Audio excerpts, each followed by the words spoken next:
L'émotion la submerge au moment de sortir de l'aéroport Ouari Boumedienne.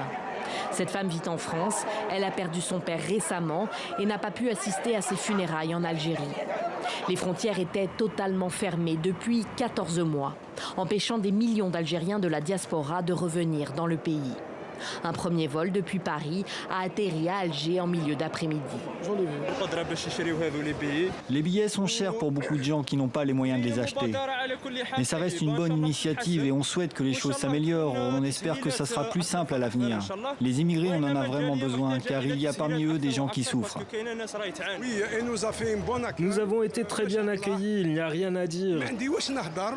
J'ai presque envie de dire que ce n'est plus l'Algérie d'avant. Pour la hausse des prix, je ne sais pas à quoi elle est due. Peut-être que c'est la saison. Venir en Algérie a un coût. Plus de 500 € pour un aller-retour avec la France. Quasiment 2 fois plus qu'avant la pandémie. Et la police veille. À leur arrivée, les passagers sont escortés jusqu'à un bus qui les mènera à un hôtel où ils seront confinés 5 jours. Un séjour qu'ils paieront 250 €. Des conditions très contraignantes qui ont créé la polémique. Lorsque la réouverture des frontières aériennes du pays a été annoncée, les volontaires au départ se sont rués vers les agences d'Air Algérie, seule compagnie autorisée à voler pour l'instant. Mais difficile d'acheter un billet.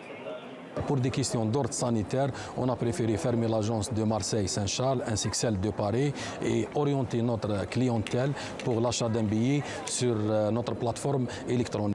6 vols par semaine seulement sont prévus. 3 allers-retours vers la France, 1 vers la Turquie, l'Espagne et la Tunisie. Mais tout peut encore évoluer. Les mesures prises par le gouvernement algérien peuvent être allégées si la situation sanitaire sur place s'améliore.